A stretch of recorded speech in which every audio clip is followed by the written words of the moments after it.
नमस्कार, बहुत बहुत स्वागत है आपका हमारे इस कार्यक्रम बिहार बिहान में। आपके साथ मैं हूं प्रिया। और जब सुबह की शुरुआत होती है ना राकेश, तो ऐसा लगता है कि इसे बहुत कुछ बदलने वाला है। क्यों? बिल्कुल प्रिया, आपने सही कहा और मैं राकेश तहे दिल से आपका स्वागत करता हूं अपने खास कार्यक्रम बिहार बिहार में। आपने सही कहा कि सुबह का मौसम बहुत ही खास होता है और हर दिन की जो शुरुआत होती है वो सुहावने मौसम के साथ शुरू होती है। उसके बाद और अर्ली मॉर्निंग जो उठते हैं ना प्रिया, उनका शेड्यूल वाकई में बहुत ही ज़्यादा बिजी होता है। किसी को सुबह में भजन सुनना होता है, तो किसी के हाथों में अखबार चाहिए, तो किसी को मॉर्निंग वॉक पे जाना है, बिल्कुल। तो कोई करता है योग और ध्यान। और इन तमाम गतिविधियों के बीच चलता है हमारा और आपका प्यारा कार्यक्रम, सीधा प्रसारित होता है बिहार बिहार, जो इन सभी चीज़ों को अपने अंदर समाहित रखता है ना प्रिया? बिल्कुल, और समाहित रखता है। और इस जो सारी चीज़ें जो आसपास हमारे जो सकारात्मकता होती है, जिसे हम अपने भीतर समाहित करते हैं, वो कहीं ना कहीं हमें आगे बढ़ने के लिए लगातार प्रेरित करता है। और अगर मैं बात करूँ राकेश सकारात्मकता की, तो अगर हम अपने भारतीय संस्कृति की बात करें, तो हम सुबह उठ के, हम चाहे जिस भी धर्म को मानते हो, हम अपने ईष्ट को याद करते हैं, अपने भगवान को याद करते हैं। और भगवान को जब याद करते हैं तो हम मन ही मन कुछ गाते गुनगुनाते ज़रूर हैं, उनको स्मरण करते हुए। और अगर मैं बात करूँ बिहार की, तो बिहार कई मामलों में बहुत ही कह सकते हैं कि ब्लेस्ड है, क्योंकि यहाँ भगवान श्री राम का ससुराल भी है। जी हाँ, मिथिला क्षेत्र जो है वो ससुराल है। और ये एक ऐसा क्षेत्र है जहाँ भगवान को भगवान की तरह पूजते तो हैं, लेकिन हम उन्हें दुल्हा, जी हाँ, दुल्हा भगवान की तरह भी पूजते हैं। तो चलिए एक भजन आपको हम सुनाते हैं। यहाँ कैसे यहाँ की जो स्त्रियाँ हैं, मिथिला क्षेत्र की जो स्त्रियाँ हैं, कैसे गाते गुनगुनाते थोड़ा बहुत छेड़ती हैं भगवान श्री राम को। एक भजन सुनते हैं। मोरे लालन कनेक मुस्का दे, नैना माने नहीं। मोरे लालन कनेक मुस्का दे, नैना माने नहीं। नैना माने नहीं, नैना माने नहीं, नैना माने नहीं। मोरे लालन कनेक मुस्का दे, मोरे लालन कनेक मुस्का दे, नैना माने नहीं। मोरे लालन कनेक मुस्का दे, नैना माने नहीं।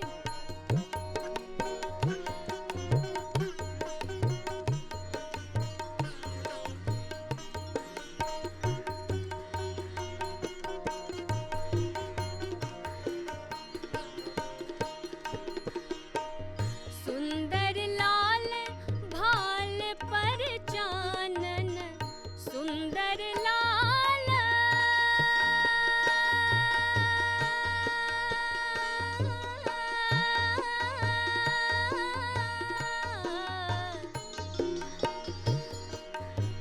सुंदर लाल भाल पर चानन, काजल कपल नयन छवि आनन।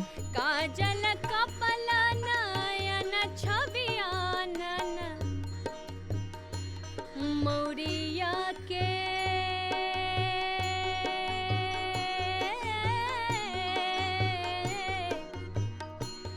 मौरिया के लरहटवा दे, मौरिया के लरहटवा दे, नैना माने नहीं। मोरे लालन कनेक मुस्का दे, नैना माने नहीं।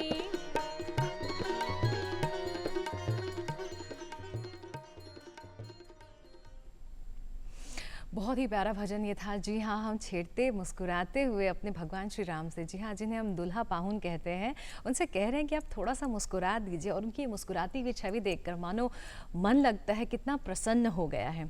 और राकेश, अगर हम सुबह की बात कर रहे हैं, सकारात्मकताओं की बात कर रहे हैं, तो कई बार ऐसा होता है ना कि जीवन में बहुत सारी कठिनाइयाँ आती हैं, या ऐसा लगता है कि बहुत सारी रुकावटें हमारे रास्ते को अवरुद्ध कर रही हैं। ऐसे में जो हमारा मार्ग प्रशस्त करते हैं वो होते हैं विचार। राकेश, आज हम कौन सा विचार दिखाने वाले हैं, क्या है? बिल्कुल आपने सही कहा कि जीवन में जब भी हम कभी कभी हार स्वीकार कर लेते हैं ना, तो उस वक्त हार हो जाती है हमारे, क्योंकि जब हम किसी दूसरों से हारते हैं तो वो हार नहीं होती, बल्कि बिल्कुल। खुद स्वीकार कर लेते हैं, उस वक्त हार होती हमारी है। हार होती और ऐसे समय में बहुत जरूरी है कि आप महात्माओं के और हमारे देश के जो महान उपदेशक हुए, जो महान व्यक्ति हुए उनके विचारों पर आप अमल करें, उनको सुने, उनको समझे, उनकी जीवनी को पढ़ें। और ऐसे महापुरुषों में से एक है मिसाइल मैन, जिन्हें कहा जाता है भारत के पूर्व राष्ट्रपति उन्हें कहा जाता है, और वह है डॉक्टर APJ अब्दुल कलाम। ऐसे कई सारे उनके कोट्स हैं, उनके विचार हैं, जिनके विचारों पर अगर आप अमल करते हैं तो आप सफलता के पाठ को आगे लेकर जाते हैं और वाकई में एक मुकाम तक पहुंच पाते हैं। तो आइए देखते हैं उनके विचारों को, और ये विचार आपके दिल के अंदर तक छुएंगे और आप में जोश और स्फूर्ति भी आएगी। देखते हैं उनके विचार।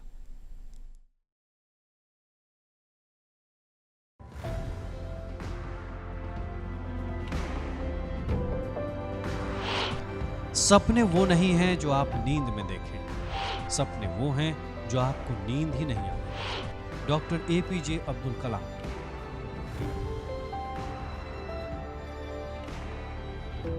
अपने मिशन में कामयाब होने के लिए आपको अपने लक्ष्य के प्रति एक चित्त निष्ठावान होना पड़ेगा। Doctor APJ Abdul Kalam.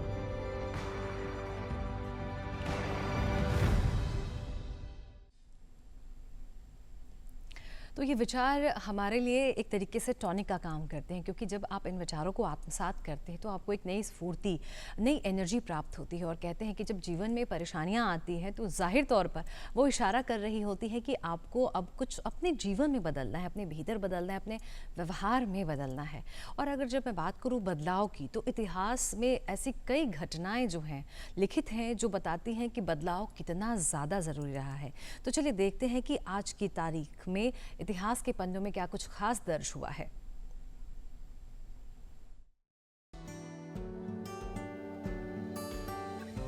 देश और दुनिया के इतिहास में 12 सितंबर को कई महत्वपूर्ण घटनाएं घटी।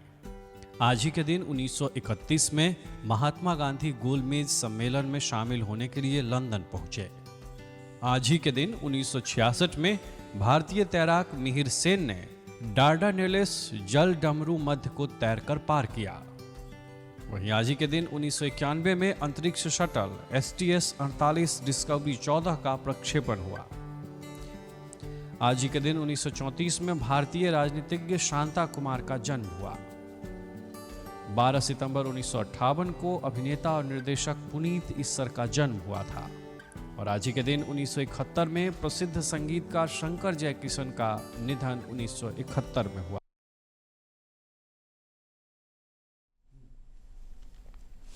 तो चलिए, हमने जाना कि आज के दिन इतिहास के पन्नों में क्या कुछ खास दर्ज हुआ था, और अब रुख कर लेते हैं अखबार की सुर्खियों की ओर। तो आयुष्मान भारत जो योजना है उसके तहत मैं आपको बता दूं कि उसका दायरा अब बढ़ चुका है। अब 6 करोड़ बुजुर्गों को इसके तहत फ़ायदा मिलेगा। जी हाँ, केंद्रीय कैबिनेट का ये फैसला है, और मुझे लगता है कि इससे हमारे जो भी बुजुर्ग हैं उन्हें बहुत ज़्यादा फ़ायदा मिलने वाला है और उनका जीवन भी अब आसान हो जाएगा। 70 पार सभी बुजुर्गों को 5 लाख तक का मुफ्त इलाज जो है अब उन्हें मिलेगा। आपको बता दें कि ये जो आयुष्मान भारत प्रधानमंत्री जन आरोग्य योजना जो है उसके तहत 5 लाख रुपए तक निःशुल्क इलाज जो है वो हमारे 70 साल पार बुजुर्ग जो अब इसका फ़ायदा ले सकेंगे। तो अगर आपके घर में भी कोई बुजुर्ग है या आसपास कोई बुजुर्ग हैं जिन्हें, उन तक आप ये जानकारी ज़रूर पहुंचाएं, जिससे आप ना सिर्फ समाज सेवा करेंगे बल्कि आप उनके जीवन को और भी आसान कर देंगे।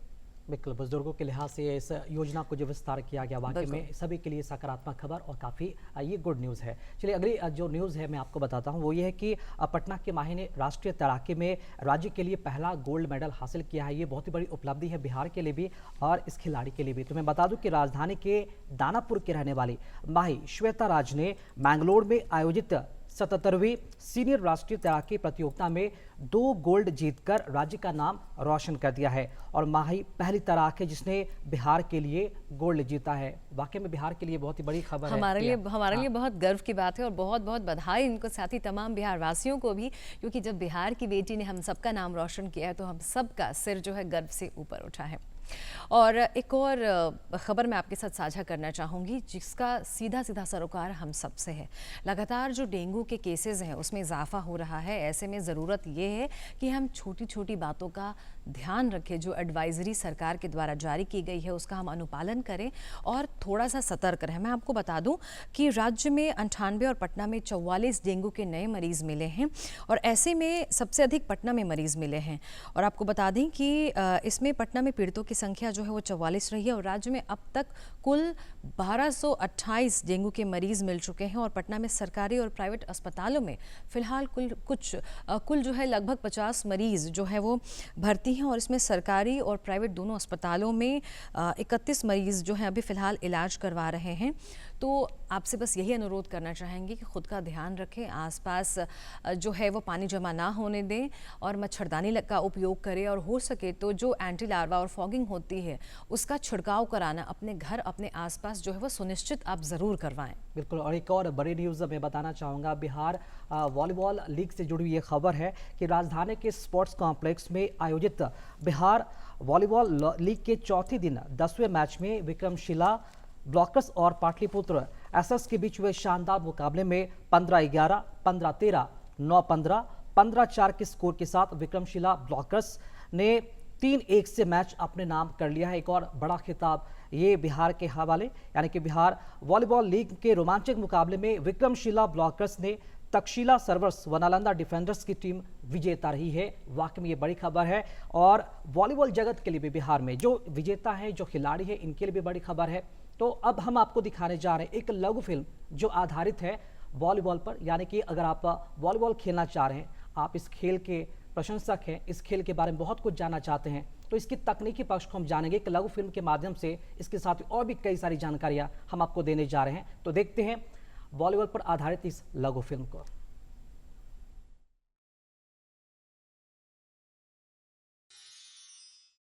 वॉलीबॉल का खेल जहां फुर्ती और रणनीति का मेल होता है और हर अंक जीत की ओर एक कदम होता है।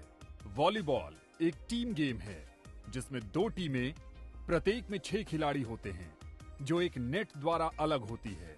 खेल का लक्ष्य है बॉल को नेट के ऊपर से दूसरी तरफ भेजना और उसे विपक्षी टीम के कोर्ट पर गिराना और उन्हें ऐसा करने से रोकना। वॉलीबॉल एक रेक्टेंगुलर कोर्ट पर खेला जाता है जिसकी लंबाई 18 मीटर और चौड़ाई 9 मीटर होती है। नेट की ऊंचाई पुरुषों के लिए 2.43 मीटर और महिलाओं के लिए 2.24 मीटर होती है। खेल की शुरुआत होती है एक सर्व से। सर्वर कोर्ट की बेस लाइन के पीछे से खड़ा होकर बॉल को विपक्षी टीम के एरिया में भेजता है। ये खेल का पहला अटैक होता है जो एक फास्ट रैली यानी तीव्र रैली की शुरुआत करता है। प्रत्येक टीम के 3 खिलाड़ी आगे और 3 पीछे होते हैं। महत्वपूर्ण पोजीशन में शामिल होते हैं सेंटर, जो खेल की दिशा तय करता है, लिबरो, जो एक रक्षात्मक विशेषज्ञ होता है, और हिटर, जो गेंद को नेट के ऊपर से मारते हैं। खेल कौशल की एक लड़ाई है जहां टीमें 3 बार तक गेंद को छूने की अनुमति रखती हैं ताकि उसे दूसरी तरफ वापस भेज सकें। सामान्य क्रम होता है एक पास, एक सेट और फिर एक दमदार स्पाइक जो सीधे अंक दिलाता है।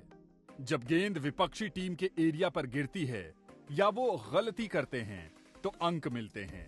प्रत्येक सेट में 25 अंकों तक खेला जाता है और 5 में से 3 सेट जीतने वाली टीम विजेता होती है। लेकिन रुकिए, खेल के कुछ नियम भी हैं जिन्हें हर वॉलीबॉल खिलाड़ी को मानना होता है। टीम को बॉल वापस भेजने के लिए 3 बार हिट करने की अनुमति है।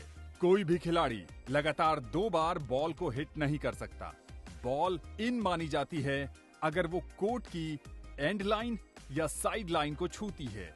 वॉलीबॉल एक सटीकता, ताकत और टीम वर्क का खेल है। तो हमने अभी देखा वॉलीबॉल पे आधारित ये लघु फिल्म, जिसमें हमें बताया गया कि वॉलीबॉल से जो जुड़ी टेक्निकलिटीज़ हैं वो क्या होती हैं और किस तरीके से पूरा जो सेट है वो तैयार किया जाता है। और जब खेलों की बात होती है तो सबसे ज़्यादा जो चीज़ मायने रखती है वो होता है टीम वर्क, एक्यूरेसी और स्ट्रेंथ, जो हमने इस लघु फिल्म में भी देखा है। अगर मैं बात करूँ बिहार की, तो बिहार जो है इसमें कई ऐसे खिलाड़ी हैं जिन्होंने भारत का नाम विश्व पटल पे रोशन किया है। जी हाँ, और इसी विषय पे परिचर्चा के लिए, बातचीत के लिए, खेलों में क्या कुछ बिहार में किया जा रहा है जिससे हमारे जो खिलाड़ी हैं वो बेहतर प्रदर्शन कर सके, और जो युवा हैं, बच्चे हैं, खेल के क्षेत्र में अपना करियर बनाना चाहते हैं, तो क्या कुछ उनके लिए यहाँ ज़मीन तैयार की जा रही है। इसके ऊपर परिचर्चा के लिए हमने अपने स्टूडियो में एक विशेष मेहमान को आमंत्रित किया है जो पूर्व में हॉकी के खिलाड़ी भी रह चुके हैं और फिलहाल वो बिहार सरकार में खेल विभाग के सहायक निदेशक के पद पर कार्यरत हैं। हम सब मिलकर चलिए स्वागत करते हैं आज के हमारे विशेष मेहमान का, श्री संजय कुमार जी। बहुत बहुत स्वागत आपका सर हमारे इस कार्यक्रम में। आप सहायक निदेशक हैं खेल विभाग बिहार सरकार में, बिहार खेल सेवा के अधिकारी भी हैं। खेलों की जब हम बात करते हैं तो बिहार में कहा जाता है कि नदियाँ भी हैं तो अच्छे तैराक भी होंगे। हमारे यहाँ जो है वो लोग अच्छे धावक भी निकल कर के आएंगे। स्ट्रेंथ तो हमारे यहाँ बहुत है, तो लगभग स्ट्रेंथ सारे खेलों में ज़रूरी होता है। तो उस लिहाज से हमारा बिहार कहते हैं संपन्न है। आप इस पे क्या कहना चाहेंगे? किस तरीके से आपने अपनी ज़मीन तैयार की खेल के लिए? हॉकी में आना कैसे हुआ आपका? मैं रहने वाला, मेरा गृह जिला गया है जी। मेरा बेसिक पढ़ाई मुगल सराय, पिताजी रेल में थे। उसके बाद हम बनारस हिंदू यूनिवर्सिटी और उसके आसपास में हॉकी का प्रैक्टिस आरंभ किए। स्टार्टिंग में हम लोग को हॉकी नहीं मिल पाता था, तो हम लोग ये वहाँ बेहाया, यहाँ कर्मी लकड़ी के नीचे वाला जड़ को हम लोग बना के खेलते थे। मुगल सराय में स्पोर्ट्स कल्चर था रेल में, तो हम लोग को प्रैक्टिस के लिए टीम मिलती थी। तो बचपन उस समय था तो कम ध्यान देते थे। जब बनारस में गए, बनारस हिंदू यूनिवर्सिटी में, तो इसका स्कोप मिला, कोचेज़ मिले, तो खेलने को मौका मिला। और वहाँ से यूनिवर्सिटी और बनारस डिस्ट्रिक्ट, उसके बाद यूपी टीम में गए, तो कंपटीशन के भावना से हम लोग को प्रैक्टिस करने का मौका मिला। जैसा आपके बताया कि सुबह जो स्टार्ट होता है मॉर्निंग वॉक का, ये उस समय उस एज में जब आपका प्रैक्टिस गेम के प्रति जब रुझान आ जाएगा, तो प्रैक्टिस कराने के लिए जो प्रशिक्षक होते हैं उनको ये याद रहता है कि इससे हमको आउटपुट लेना है। तो आउटपुट लेने के लिए किसी भी चीज़ का, सिर्फ स्पोर्ट्स का ही नहीं, किसी भी चीज़ का आउटपुट लेने के लिए उसका homework in the sense practice, education के लिए विद्यालय जाना, ट्यूशन पढ़ना, रिकवरी, उसका क्या बोलते हैं, दोनों पहलू, अच्छा और बुरा, दोनों पहलू को जब स्पोर्ट्स पर्सन या एजुकेशन में लोग पकड़ते हैं तभी उसका आउटपुट मिलता है। उसी प्रकार से मैं खेलता रहा। फिर बाद में हमको लगा कि मेरा थोड़ा हाइट कम है तो इसका अप्रोच कम मिलेगा। कि पिताजी हमको बताया कि ऐसा नहीं है, हॉकी ही ऐसा गेम है जो आपको सफल कर देगा। मैं पैरेलल फुटबॉल भी खेलता था। पैरेलल इन द सेंस लगता था कि हम इस बनारस यूनिवर्सिटी में सब ग्राउंड था, विश्वविद्यालय में प्रैक्टिस सब जगह होती थी, तो हमको लगता था कि नहीं, हम फुटबॉल में भी मेहनत कर सकते हैं। उस समय एनर्जी था, जाते थे हम लोग फुटबॉल में, तो राइट विंगर फुटबॉल हॉकी में खेलता था, राइट विंगर उसमें भी खेलने लगा। तो विश्वविद्यालय में लगा कि नहीं, ये लड़का दोनों में जा सकता है, तो एक यूनिवर्सिटी उसमें भी मैं खेला। लेकिन बेसिकली मैं हॉकी पर अपना ध्यान दे रहा।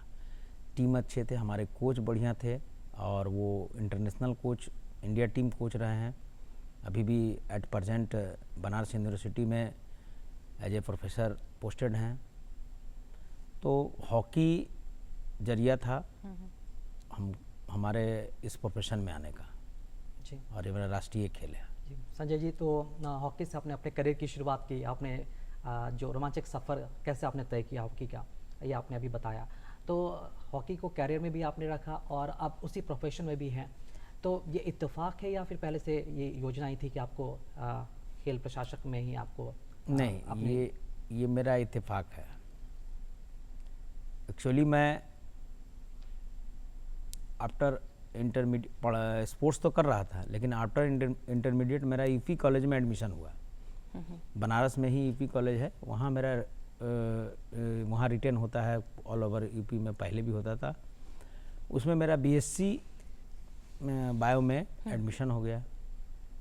फादर ने बोला कि इसमें आपका कैरियर बढ़िया है, ये कर लीजिए। तो ठीक है, और वहाँ भी स्पोर्ट्स का था तो हमको खुशी था कि यूपी कॉलेज में भी बहुत अच्छा स्पोर्ट्स का, और ख़ास करके उस समय तो जितना विवेक सिंह, उनके भाई जूनियर सब वहीं प्रैक्टिस कर रहे थे, तो हॉकी का और वहाँ माहौल था। तो हमको कहता दोनों काम मेरा हो गया। लेकिन संजोग था, हमसे जो बड़े भाई हैं उनको ब्लड कैंसर हो गया 91 में, पूरा घर बिखर गया और बॉम्बे हम लोग चले गए उनको ट्रीटमेंट के लिए। वहाँ से आए तो यहाँ मेरा री एडमिशन नहीं लिया। तो फिर हमारे मित्र हैं मुगल सराय रेलवे में अभी है, उन्होंने बोला कि संजय, क्लासमेट थे, बोले कि संजय छोड़ो, अब बहुत हो गया बीएससी, चलो हम लोग वो कैरियर स्पोर्ट्स में, वो स्पोर्ट्स में थे, स्पोर्ट्स से एडमिशन लिए थे बनारस हिंदू में। तब मैं फिर 92 में फॉर्म भरा, फिर उसके बाद रेगुलर स्पोर्ट्स में वहाँ से मेरा कैरियर बदला। उसके पहले मैं बीएससी बायो से मेरा फिजिक्स क्या बायो ग्रुप में जो होता है उससे मेरा एडमिशन हुआ था। तो कह सकते हैं सर कि पहले से आपके प्रारब्ध में था कि आपको खेल में ही आगे बढ़ना है, खेल को ही आगे बढ़ाना है, इसीलिए खेल मतलब मेरे साथ था। हाँ, धीरे धीरे जो रास्ते ऐसे बनते चले गए कि वापस से आप खेल में आ गए। परमात्मा उस तरफ डाइवर्ट करता है, उसके लिए एक होता है कि मेरे हमसे बड़े भाई वो हडल बने कि आप इधर से नहीं इधर जाइए। चलिए, लेकिन कहीं ना कहीं आपका जो परिवार होता है वो आपकी ताकत भी होती है। अगर मैं बात करूं बिहार की, जैसे कि शुरुआती जब बातचीत हमारी शुरू हुई थी उस वक्त ही हुआ था कि बिहार में चूंकि नदियां भी हैं तो अच्छे तैराक भी निकलेंगे, ज़मीनें भी हैं तो अच्छे धावक भी निकलेंगे, और स्ट्रेंथ तो हमारे पास है ही। तो अगर मैं बिहार के परिप्रेक्ष्य में बात करूँ, चूँकि आप उस खेल विभाग के सहायक निदेशक हैं, जहाँ से मुझे लगता है हर रोज़ हज़ारों बच्चे अपनी बहुत सारे सपने लेकर उस विभाग तक पहुँचते होंगे, क्या आप देख रहे हैं भविष्य खेल का बिहार में, और किस तरीके से इसको आगे लेके जाने की योजनाएं हैं? बिहार सरकार द्वारा खेल से जो खेल के प्रति जो सोच है वो इतना ब्रॉड हो गया है, इतना अच्छा हो गया है कि आप इसका अंदाज़ा इससे लगा सकते हैं कि आज जैसा कि इनके द्वारा बताया गया कि वॉलीबॉल लीग, इसके पहले कबड्डी लीग हुआ, उसके पहले फुटबॉल लीग हुआ। तो जो हमारे पोटेंशियल हैं, जैसा आप बताएंगे हैं कि स्पोर्ट्स पर्सन है, ग्राउंड है, उसको प्लेटफॉर्म देने का काम सरकार द्वारा की जा रही है। इस संबंध में 29 अगस्त इसी खेल दिवस के दिन राजगीर खेल एकेडमी का माननीय मुख्यमंत्री द्वारा उद्घाटन हुआ। उसमें कुल 23 खेलों का अंतर्राष्ट्रीय स्तर का प्रशिक्षण का सुविधा उपलब्ध है। उसके लिए प्रशिक्षक, हाई लेवल का ट्रेनिंग, बायोमेट्रिक, फिजियोथेरेपी, सभी लोगों का उसमें नियुक्ति की जा रही है। और आने वाला समय में आप देखेंगे माननीय मुख्यमंत्री द्वारा 9 प्रमंडल में एक इंटरनेशनल लेवल का प्रैक्टिस ग्राउंड का प्रपोजल पास हो चुका है, उस पर कार्रवाई चल रही है। तो आने वाला समय में आप प्रशिक्षक लगभग 700 बहाल होने वाले हैं। प्रत्येक ग्राउंड में आपको प्रशिक्षक मिलेंगे, जिससे कि उस क्षेत्र के युवाओं जो खेल के प्रति रुचि रख रहे हैं उन्हें प्रशिक्षण का सुविधा मिल पाएगा। साथ ही जो लड़का राष्ट्रीय अभी माही श्वेतराज का जो नेशनल में मेडल है वो अगर अप्लाई करेंगी तो उनको नौकरी श्योर है। बिल्कुल, मेडल लाओ नौकरी पाओ सरकार की जो योजना है भारत में पहला योजना है। ये बात बस सभी जगह मिलता है नौकरी, लेकिन मेडल लाओ, अप्लाई करो और नौकरी के लिए भारत में ये पहली योजना है। उसके बाद खेल सम्मान में युवाओं को जो राष्ट्रीय स्तर पर, अंतर्राष्ट्रीय स्तर पर पदक पा रहे हैं उनको भी डायरेक्ट कैश अवार्ड दिया जा रहा है। किसी भी खिलाड़ी को प्रशिक्षण के लिए आर्थिक सहायता की ज़रूरत है, वो सुविधा भी दी जा रही है। तो स्पोर्ट्स पर्सन के प्रति अभी सरकार का जो सोच है, पॉजिटिव सकारात्मक सोच का परिणाम आपको 1-2 साल में अभी तो दिखने लगा है, लीक से दिखने लगा है, आने वाले समय में और मिलेगा। बिल्कुल। इसके लिए मैं बिहार के युवाओं को धन्यवाद देता हूं, जो सरकार के पॉलिसी के तरफ अपने आप को लाए। पहले हम लोग सोचते थे कि नहीं खेल नहीं, तो अब ये युवाओं का जब तक रुझान उस तरफ नहीं होगा, जो रुझान सरकार द्वारा प्रयास किया उसका रुझान मिल रहा है। बिल्कुल। और प्रिया, हम लोग देख भी पा रहे हैं कि जो बिहार सरकार है वो बिल्कुल। खेल की ज़मीन भी तैयार कर रही है, और अब ज़रूरत है कि और भी अच्छे अच्छे खिलाड़ियों की जो प्रतिभा है वो निखरे। निश्चित तौर पर बिहार में खिलाड़ियों की जो प्रतिभा है उनमें कोई कमी नहीं है, उम्दा प्रदर्शन भी होता है, लेकिन जब यहाँ पर बात आती है राष्ट्रीय स्तर पर, इंटरनेशनल लेवल पर, और हम कैसे बेहतर कर सकते हैं, क्या हमारे पास खिलाड़ियों की और भी कमी है, आपसे जानना चाहेंगे इस पूरे बारे में क्या कुछ कहना चाहेंगे? कैसे हम बेहतर से बेहतर जो मेडल है वो ला सकते हैं अपने देश के लिए इंटरनेशनल तौर पर? इसके लिए क्या कुछ करने की आवश्यकता है? सच्चाई ये है कि हमारे पास स्पोर्ट्स लवर, स्पोर्ट्स पर्सन की कमी नहीं है। उन्हें सिर्फ उचित और टारगेट ओरिएंटेड ट्रेनिंग की आवश्यकता है, जो सरकार द्वारा आरंभ कर दी गई है। अब एक उदाहरण है आपके पास, माही श्वेतराज, उदाहरण एक पहला जो आज का आपका न्यूज़ में है। ट्रेनिंग के लिए उसको वो प्लेटफॉर्म यहाँ नहीं मिला तो बाहर ट्रेनिंग की, लेकिन बिहार में रह के अपना उसका कल्चर भूली नहीं, खेली बिहार से।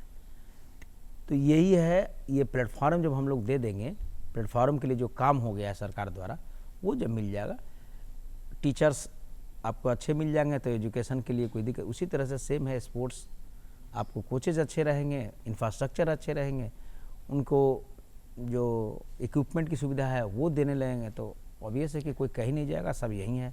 सब धरती पर, चाहे वो अमेरिका हो चाहे बिहार हो, हाँ, उसका सुविधाएं, फैसिलिटी ज़्यादा है बिल्कुल। तो उसका ज़्यादा आउटपुट मिल रहा है। सुविधाएं और प्रशिक्षण अगर मिल गया, और कहते हैं कि हर चीज़ में, चाहे आप किसी भी क्षेत्र में अपने आप को अव्वल करना चाहते हैं, सबसे बड़ी चीज़ होती है रियाज, प्रैक्टिस, ट्रेनिंग। ये सबसे ज़्यादा महत्वपूर्ण होता है। अगर मैं ट्रेनिंग के परिप्रेक्ष्य की बात करूँ, जैसा कि अभी आपने थोड़ी देर पहले कहा कि उनको बेहतर ट्रेनिंग बिहार में नहीं मिली, माही श्वेतराज को, तो वो बाहर जाके उन्होंने किया। हालांकि नाम बिहार का रोशन हुआ, लेकिन कहीं ना कहीं ये चीज़ें मुझे लगता है कि बिहार के खिलाड़ियों को ये बातें खलती हैं कि उनके क्षेत्र में, उनके राज्य में, उनके ज़िले में ऐसी कह सकते हैं ऐसे सिचुएशंस नहीं हैं, कि ऐसी तैयारी नहीं है कि वो खुद को वहाँ पे ट्रेनिंग करा सकें। ऐसे में कई बार कई खिलाड़ी पीछे रह जाते हैं, क्योंकि उनके पास गुंजाइश नहीं होती कि वो अपने राज्य से निकलकर बाहर जाएं, या उनके पास ऐसी जिम्मेदारियां होती हैं, कई तरह की रुकावटें होती हैं। इस क्षेत्र में क्या कुछ किया जा रहा है? देखिए, सरकार के द्वारा ये योजनाएं शुरू से चल रही थी। अब मूल रूप से ये कहा जाए कि वो हम ले नहीं पा रहे थे। अब क्या हुआ कि उसको सोशल मीडिया और ये जिला वाइज या परमंडल वाइज अवेयरनेस के कारण सरकार की योजनाओं को स्पोर्ट्स पर्सन तक अब पहुंच रहा है। योजनाएं थोड़ा कम होगा बैक में, लेकिन योजनाएं पहले भी थी। खिलाड़ी कल्याण कोष था, खेल सम्मान था, बाहर जाकर ट्रेनिंग देने का था, डिप्लोमा कोचिंग करने का था, ये सभी थी। अब उसका उपयोग लेने वाले क्या है ना, कि जब हम जैसे बिहार में शिक्षा के प्रति लोग एकदम पूर्ण रूप में जागरूक है, यहाँ नहीं तो इलाहाबाद, दिल्ली कहीं जाकर तैयारी करते हैं। उसी तरह से ये था कि अच्छा ये कोच यहाँ ठीक नहीं है, तो हम जाके इलाहाबाद में, बेंगलोर में एथलेटिक्स, स्विमिंग, मोटे तौर पर अगर ये समझा जाए प्रिया कि खिलाड़ियों का जो मनोबल है, जो जुनून है ना, वो कम नहीं होना चाहिए। कम नहीं है। वो कहीं भी जाकर प्रशिक्षित कर सकते हैं अपने आप को पीछे ना होने के लिए। चूंकि समय हो चुका है आपसे विदा लेने का, लेकिन संजय जी जरूर चाहेंगे कि चलते चलते उन खिलाड़ियों के लिए आपका मैसेज क्या रहेगा, क्या उन्हें कहना चाहेंगे जो खेल के क्षेत्र में आगे बढ़ना चाहते हैं, बिहार का नाम पूरे देश भर में अंतर्राष्ट्रीय तौर पर वो रोशन करना चाहते हैं, क्या कहेंगे उनके लिए 2 शब्द? अभी जो हमारा सरकार का स्लोगन है, मिल के, दिल से खेलो, मिल के जीतो। हमारे खिलाड़ियों का यही मैसेज है कि आप हमारे सरकार की जो जितनी भी योजनाएं हैं उसमें आप सहयोग एकदम पूर्ण रूपेण आप आएँ, आपको सहयोग मिलेगा। इंफ्रास्ट्रक्चर, प्रशिक्षक और जितने भी कार्यक्रम हमारे द्वारा संचालित है वो ऑन पोर्टल है, आप देख के उसको आप लाभान्वित हो सकते हैं।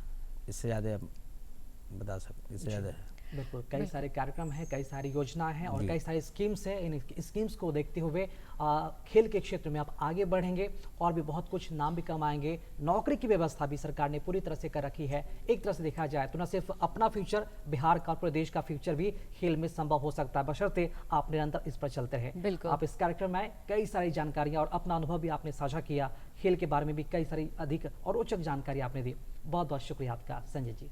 बहुत बहुत आभार सर आपका। और अब हम बात करने जा रहे हैं खेल में खिलाड़ियों को खेलते वक्त कई तरह की चोटें पहुंचती हैं। हड्डी से जुड़ी कई बार उन्हें गंभीर चोटें भी पहुंचती हैं, जिसकी वजह से कई बार वो खेलने में से भी कहीं ना कहीं वो सक्षम नहीं रह जाते हैं और उन्हें गंभीर बीमारियों का शिकार भी होना पड़ता है। तो खेलते समय किन किन चीज़ों से सावधानी रहनी पड़ सकती है और किन किन चीज़ों से वो बच सकते हैं ताकि उन्हें हड्डी से जुड़ी जो गंभीर बीमारी है वो ना हो पाए, और उनके जीवन में मतलब कि एज अ स्पोर्ट्स पर्सन की लाइफ में फिजियोथेरेपिस्ट की कितनी अहम भूमिका होती है और कब कब उन्हें इस तरह के जो थेरेपिस्ट है वो लेनी चाहिए। इसी पर हम अधिक चर्चा और बातचीत भी करने जा रहे हैं प्रिया, और जी, इसी बिल्कुल। पर आधारित आज हमारा जो सेकंड का जो गेस्ट है वो भी उस पर हमने बुलाया है। तो चलिए कार्यक्रम में आगे बढ़ाते हैं और रूबरू कराते हैं आपसे अगले मेहमान का। हमारे बीच मौजूद हैं पटना NMCH में हड्डी रोग विशेषज्ञ के आप डिपार्टमेंट के आप हेड हैं। मैं बताना चाहूँगा हमारे बीच मौजूद हैं डॉक्टर BN चतुर्वेदी। सर बहुत बहुत स्वागत है आपका। Good morning everyone, good morning. मैं doctor BN Chaturvedi NMCH Patna में आर्थ्रोस्कोपी में स्पोर्ट्स इंजरी के स्पेशलिस्ट हूँ और यहाँ पे इस कार्यक्रम में आप लोग को बुलाने के लिए बहुत बहुत धन्यवाद। जी सर। जैसा कि हमने प्रिया कहा कि खेल में खिलाड़ियों को कई सारी चोटें पहुंचती हैं, बेशक। तो कई चोटें उनमें ऐसी जगह भी लग जाती है जिसके बाद वो कई दफ़ा कितने दिनों तक वो बैठे रह जाते हैं, खेल भी नहीं, चाहे वो क्रिकेटर हो या फिर वॉलीबॉल हो या फिर कोई भी खेल हो। तो ऐसे में हम ये जानना चाहेंगे कि थेरेपिस्ट की भूमिका उनके जीवन में काफ़ी ज़्यादा बढ़ जाती है। तो आप सर्जन भी हैं, तो किन किन गंभीर बीमारियां उन्हें हो सकती है, हड्डी में अगर चोटें लग सकती है, किस तरह की चोटें होती हैं, जरूर चाहेंगे आपसे समझने। खेल में जो कॉमन जो चोटें होती हैं उसको स्पोर्ट्स इंजरी का नाम दिया जाता है। खेलते समय जो इंजरी होती हैं वो कई तरह की हो सकती हैं, या तो डायरेक्ट इम्पैक्ट हो सकते हैं, शायद कोई खिलाड़ी गिर जाए फिसल के मैदान में तो डायरेक्ट इम्पैक्ट हो सकता है, उसमें फ्रैक्चर भी हो सकता है, लिगामेंट इंजरी हो सकती है, हो सकता है कि वो फ्रिक्शन से भी हो जाए, ब्रूजेस हो सकते हैं, ठीक ना। तो ऐसे सारे जो इंजरीज होते हैं वो स्पोर्ट्स इंजरी के अंदर आते हैं। स्पोर्ट्स इंजरी सिर्फ एथलीट्स तक ही लिमिट नहीं है, वो कॉमन वर्क में भी हो सकता है। जैसे कारपेंटर है, उसको टेनिस एल्बो हो जाता है, या आप चलते चलते जो है कॉमन मैन में भी जो है आपको प्लांटर फैसाइटिस हो जाता है। तो ऐसी सारी इंजरीज भी जो है वो स्पोर्ट्स इंजरी में आते हैं। इसको प्रिवेंट करने के लिए कुछ ज़रूरी टिप्स हैं जो मैं दर्शकों को और स्पोर्ट्स जो पर्सन्स हैं उसको शेयर करना चाहूँगा कि जब भी आप स्पोर्ट्स एक्टिविटीज़ स्टार्ट करते हो या खेल जब स्टार्ट करते हो तो प्रॉपर वार्म अप और कूल डाउन होना बहुत ज़रूरी है। जैसे आप खेल स्टार्ट करते हो तो डायनेमिक स्ट्रेचेज वगैरह जो है स्टार्ट करिए, उससे स्टार्ट करिए, फिर अपना गेम ओवर करने के बाद कूल डाउन करिए अपने आप को, ठीक है। तब आप बहुत सारे इंजरी से आप बच सकते हो। दूसरा चीज़ है कि खेल के दौरान आप डिहाइड्रेटेड नहीं हों, खूब हाइड्रेट मतलब पानी पीते रहें, खुद को हाइड्रेटेड रखें ताकि डिहाइड्रेशन से आप बच सकें, ठीक है। तीसरा आपका आता है कि आप प्रोटेक्टिव गियर्स, ठीक है ना, ये बहुत इंपॉर्टेंट है। आप हेलमेट, गार्ड पैड जो आप फुट में और ये लेग में लगाते हो, ये सब की बहुत इम्पोर्टेंस है। आप उस प्रोटेक्टिव गियर्स के बिना खेलें नहीं, हेड इंजरी हो सकता है या आप बोन इंजरी हो सकता है। इसके अलावा जो है एक होता है कि प्रशिक्षित कोच की ज़रूरत है। आप इसको कभी भी नज़रअंदाज नहीं करें। बहुत बार ऐसे पेशेंट्स आते हैं, एथलीट्स आते हैं जो ये कंप्लेन करते हैं कि सर हमारे कोच कहते हैं कि आप मेरे पैर में, मेरे सीन में बहुत दर्द है और आप कहते हैं कि खेलते खेलते ठीक हो जाएगा। तो ये बड़ा हमें अजीब लगता है कि ऐसे कौन से कोच है जो खिलाड़ी इंजर्ड हो गया और उसके बाद भी कहते रहते कि नहीं आप लगे रहो, आपका ऐसे ही ठीक हो जाएगा खेलते खेलते।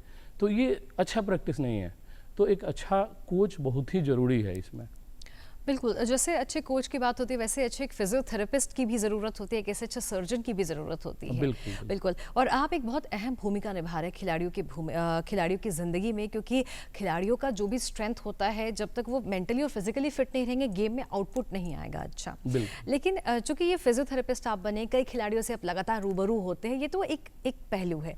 लेकिन चूंकि आपने जब सोचा कि आपको डॉक्टर बनना है तब आपने ये फील्ड क्यों चुना और कैसे इस यात्रा की शुरुआत हुई बचपन से हम जानना चाहेंगे। और मैं सिवान ज़िले के निकती कला एक गांव है, वहाँ से अपनी जर्नी मैंने स्टार्ट किया। 10th वहीं से किया है मैंने, 12th मैंने राजेंद्र कॉलेज छपरा से किया है। और फिर मेरा MBBS और MS ऑर्थोपेडिक की पढ़ाई हमारी PMCH पटना से हुई। और उसके बाद मैं एम्स पटना में कुछ दिन तक काम कर रहा था। उसके बाद मुझे अपॉर्चुनिटी मिली और इंडिया के सबसे जो रिप्यूटेड इंस्टीट्यूट है स्पोर्ट्स इंजरी सेंटर सफदरजंग अस्पताल में है। ये स्पेशली एशियन गेम जो 2012 में हुआ था उस समय ये बनाया गया खिलाड़ियों के लिए ही, डेडिकेटेड किया गया खिलाड़ियों को देश के। और वहाँ से मेरी ट्रेनिंग हुई आर्थ्रोस्कोपी और स्पोर्ट्स इंजरी में। तो वहाँ मैंने कई खिलाड़ियों से मिला, उसके अनुभव भी हमें मिले और लगा कि नहीं ये एक अलग डोमेन है और इसको अच्छे से बढ़ाने की ज़रूरत है, ताकि स्पोर्ट्स पर्सनालिटीज़ जो हैं या कॉमन मैन में जो स्पोर्ट्स इंजरी होते हैं वो एक अछूता पार्ट था। ऑर्थोपेडिक एक ब्रांच है मेडिकल फील्ड का, लेकिन स्पोर्ट्स इंजरी एक अलग स्पेशलिटी है। जो स्पोर्ट्स इंजरी होते हैं बहुत बार तो स्पोर्ट्स इंजरी पता ही नहीं चलते हैं, पेशेंट्स को हो जाते हैं, लिगामेंट इंजरी है, वो कॉमन जो ऑर्थोपेडिक सर्जन्स हैं वो पकड़ नहीं पाते हैं। इसके चलते खिलाड़ी सफ़र करते हैं, वो खेल नहीं पाते हैं। तो एक अलग फील्ड की ज़रूरत है और इसको और ज़्यादा बिहार में भी बढ़ाने की ज़रूरत है। बिल्कुल, कई बार हमने ऐसा देखा कि बहुत शार्प और बहुत टैलेंटेड खिलाड़ी भी, चूँकि उन्हें पता नहीं है, हल्का फुल्का दर्द को वो बहुत ही मामूली मान करके चलते हैं, उन्हें नहीं पता होता कि इसकी जो गंभीरता है वो धीरे धीरे कितनी ज़्यादा हो जाएगी। तो कई बार ऐसा होता है। अगर मैं बात करूँ बिहार के परिप्रेक्ष्य की, तो एक आम भ्रांति लोगों के बीच में ये है कि अगर आप खेल रहे होते हैं तो या तो हम अपने कोच को अफोर्ड कर सकते हैं या हम अपने पास एक अच्छा फिजियोथेरेपिस्ट रख सकते हैं। एक बहुत ये चीज़ है। जी बिल्कुल। तो ऐसे में लोग कोच पे ज़्यादा फोकस करते हैं, गेम पे फोकस करते हैं, फिजियोथेरेपी और डाइट को भूल जाते हैं वो, क्योंकि जब तक आप अच्छा डाइट नहीं लेंगे आपके मसल्स बोन को स्ट्रेंथ नहीं मिलेगा, कोर स्ट्रेंथ वहीं से मिलेगा। फिर एक फिजियोथेरेपी की बात आती है बाद में। तो आपसे हम जानना चाहेंगे, चूँकि आपने बहुत नज़दीक से स्पोर्ट्स पर्सन को देखा है, डाइट में क्या कुछ शामिल करें जिससे कई बार ऐसा होता है कम समय में भी वो उस चीज़ को पूरा कर ले अपने शरीर में, और फिजियोथेरेपी का पार्ट, दोनों पार्ट हम आपसे जानना चाहेंगे। डाइट में तो निश्चित रूप से जब स्पोर्ट्स आप खेलते हो तो हाई कार्बोहाइड्रेट वाली चीज़ें चाहिए, साथ में मसल स्ट्रेंथ के लिए प्रोटीन चाहिए। ठीक है, तो ये दो चीज़ें आपको जो है डाइट में शामिल करना है। यदि आप तुरंत फील्ड में जा रहे हो, खेलने जा रहे हो, तो बिना ब्रेकफास्ट के आपको नहीं जाना है, अच्छा ब्रेकफास्ट लेना है। ब्रेकफास्ट में प्रॉपर तरीके से कार्बोहाइड्रेट और प्रोटीन दोनों होने चाहिए। तो कार्बोहाइड्रेट के लिए तो आप जो राइस और ये ले रहे हो तो उससे तो इनफ मिल जाता है। प्रोटीन पार्ट खिलाड़ियों का अधूरा हो जाता है, जिससे मसल बिल्डअप नहीं हो पाता है। तो प्रोटीन पार्ट के लिए आप पनीर और सोयाबीन ये सब चीज़ें आपको न्यूट्रिशन में आपके बढ़ाना पड़ेगा डाइट में, तो इससे आपका मसल बिल्डअप होता है। और आप जो है उसके अलावा ग्रीन वेजिटेबल्स भी ले सकते हो, ताकि जो है आप हाइड्रेटेड रहो और आपको कंस्टिपेशन वगैरह अदर चीज़ें नहीं हों। और दूसरी चीज़ है कि फिजियोथेरेपी में आपका फिजियोथेरेपी मसल स्ट्रेचिंग के लिए बहुत ज़रूरी है। स्टार्टिंग में जैसे आप गेम में स्टार्ट कर रहे हो और उसके बाद उसके पहले भी आपके वार्म अप वगैरह में एक फिजियोथेरेपी की बहुत इंपॉर्टेंस है। इसके बाद यदि आप इंजर्ड हो जा रहे हो उस समय भी इमीडिएट फिजियोथेरेपी की नीड है आपको, या फिर उसके बाद आप थक जा रहे हो उस समय भी आपको फिजियोथेरेपी एक इमीडिएट चाहिए। तो फिजियोथेरेपी का रोल आपके लिए बहुत इंपॉर्टेंट है। जी, ये बड़ी बात आपने कही। और सामान्य जीवन में होता क्या है प्रिया कि कोई सामान्य व्यक्ति हो या फिर कोई खिलाड़ी हो या फिर कोई एथलीट, फिटनेस उनके लिए बहुत ही जरूरी होता है। बिल्कुल, फिटनेस तो हम लोग के लिए भी जरूरी होता है बहुत ही ज़्यादा। सामान्य व्यक्ति अगर फिट नहीं रहे तो बीमार पड़ सकता है, हम घर पे आराम कर सकते हैं। लेकिन खिलाड़ियों के साथ कभी सिचुएशन ऐसा हो जाता है कि अगर वो बीमार हैं, अगर खेलना है तो उन्हें खेलना है, पीछे नहीं हटना है। तो ऐसे सिचुएशन को हैंडल कैसे करें ताकि फिजिकली के साथ साथ मेंटली वो स्ट्रांग रहें? फिटनेस को लेकर उन्हें कितना ध्यान देने की आवश्यकता और क्या कुछ करना है, चाहे वो योग हो, एक्सरसाइज हो, मेडिटेशन हो, कितना ज़रूरी है ये सब? कुछ हद तक आपकी बात से मैं सहमत हूँ कि जब खेल है, गेम है, तो फिर खेलना तो पड़ेगा ही खिलाड़ियों को। जब बहुत दिनों से लोग प्रिपेयर करते हैं किसी चैंपियनशिप के लिए या किसी चीज़ के लिए, तो उसको तो खेलना ही पड़ेगा। बट थोड़े समय इस मैटर पे कहूँगा कि यदि लगे कि नहीं ट्रेनिंग में वो इंजर्ड हैं तो थोड़ा सा रेस्ट जरूर लें। रेस्ट करें, क्योंकि प्रॉपर हीलिंग उनकी ज़रूरी है। रेस्ट के लिए जैसे, और एक चीज़ और डिस्कस करना चाहूँगा आपके माध्यम से, अपने दर्शकों को बताना चाहूँगा कि एक बहुत ही इंपॉर्टेंट पार्ट जो हमें डिस्कस यहाँ करना चाहिए कि यदि फील्ड में इंजरी हो गया तो क्या करें, ठीक है, ये बहुत ही इंपॉर्टेंट है और ये जानना हमें लगता है कि ज़रूरी है। तो एक थेरेपी है, राइस थेरेपी, हम डिस्कस करना चाहेंगे। इसमें रेस्ट है, ठीक ना, आर फॉर रेस्ट है, आई फॉर आइस पैकिंग है, सी फॉर कंप्रेशन है एंड ई फॉर एलिवेशन है। यदि इंजर्ड हो गया कोई खिलाड़ी तो इमीडिएट उस लिम्ब को रेस्ट देना जरूरी है ताकि फर्दर जो है स्वेलिंग ना हो। आइस पैकिंग यदि अवेलेबल हो जाए तो आइस पैक करना बहुत ज़रूरी है ताकि वो स्वेलिंग को भी रोकेगा, आपके प्रॉपर ब्लड सप्लाई को वो चालू रखेगा और आपके उस पार्ट को डैमेज होने से बचाएगा, ठीक है। उसके बाद से कंप्रेशन है, जैसे मान लो कि आप हाथ में या पैर में चोट लग गया, स्वेलिंग वहाँ इमीडिएट स्टार्ट हो गया है, तो पहले तो उसको सपोर्ट करना है, फिर उसको रेस्ट देना है। सपोर्ट देंगे आप तो वो रेस्ट में आ जाएगा। दूसरा है कंप्रेशन करना है। आप कोई भी सीट है, कपड़ा है, कुछ भी चीज़ से अभी इमीडिएट जो आप कर सकते हो फील्ड में, वो आपको कंप्रेशन कर देना है। फिर उस लिम्ब को एलिवेट करके रखना है। यदि आप हाथ को या पैर को जो इंजर्ड है आप उसे डाउन रखेंगे तो उसमें स्वेलिंग फर्दर बढ़ेगी और वो गैंग्रीन होने का या वुंड खराब होने का डर रहता है। तो ये थेरेपी इंपॉर्टेंट है।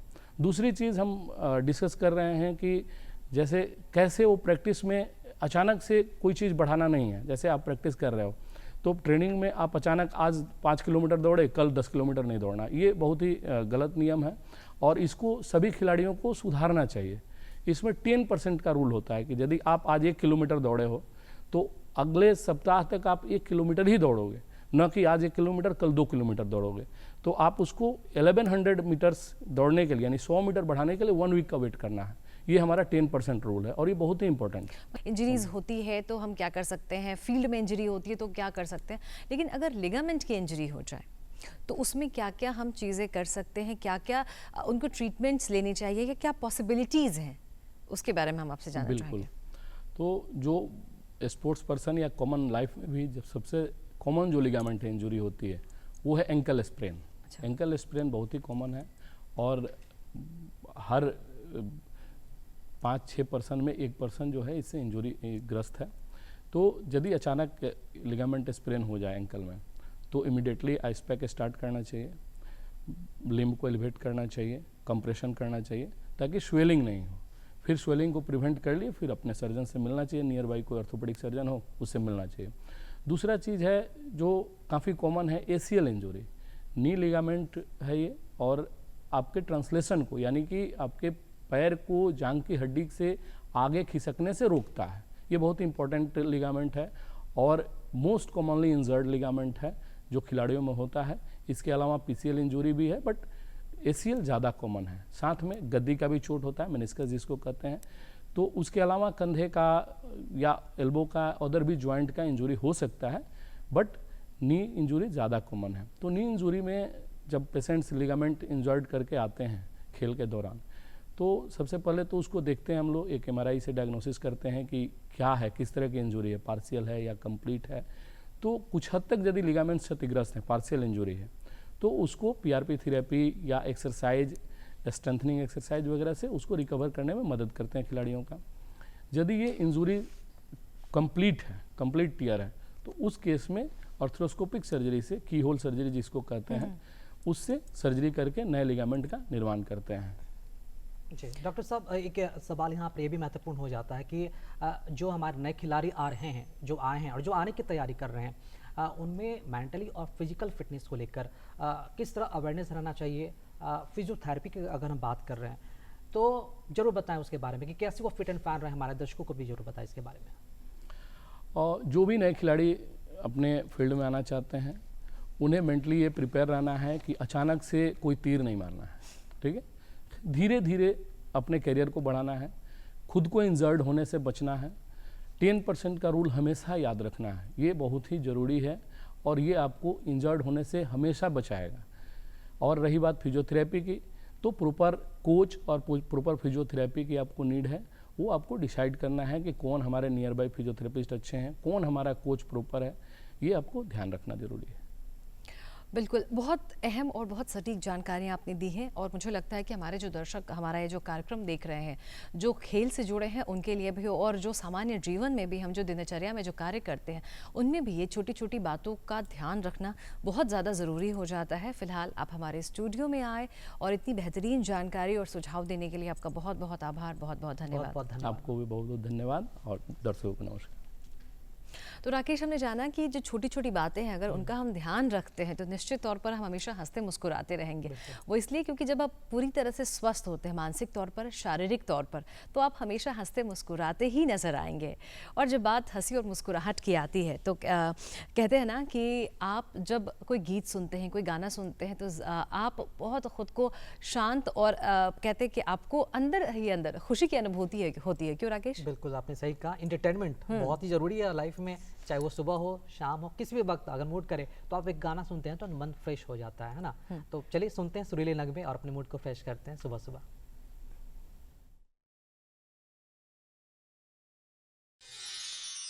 आने से उसके आए बहार, जाने से उसके जाए बहार, बड़ी मस्तानी है मेरी महबूबा, मेरी जिंदगानी है मेरी महबूबा।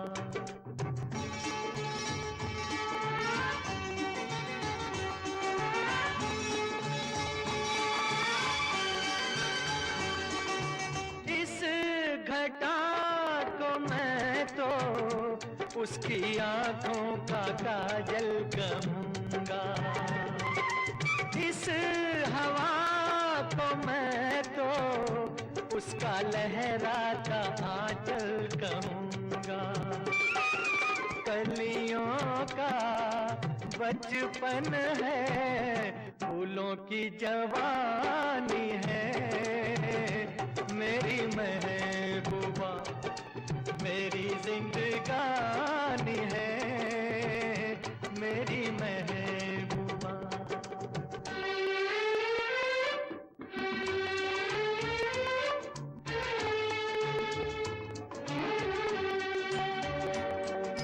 बीत जाते हैं दिन, कट जाती है आंखों में रातें, हम न जाने क्या क्या करते रहते हैं आपस में बातें। मैं थोड़ा दीवाना, थोड़ी सी दीवानी है मेरी महबूबा, मेरी जिंदगानी है मेरी महबूबा।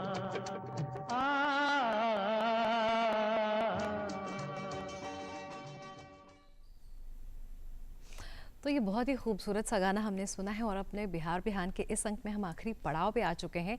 तो हम बस आपसे यही चाहते हैं कि आप फटाफट से हमारा पता नोट कर लीजिए ताकि आपके जो ख़तों का सिलसिला है वो लगातार जारी रहे। तो हमारा पता है निदेशक DD बिहार, दूरदर्शन केंद्र पटना, फ्रेजर रोड पटना 800001। हमारा ईमेल एड्रेस है director@gmail.com।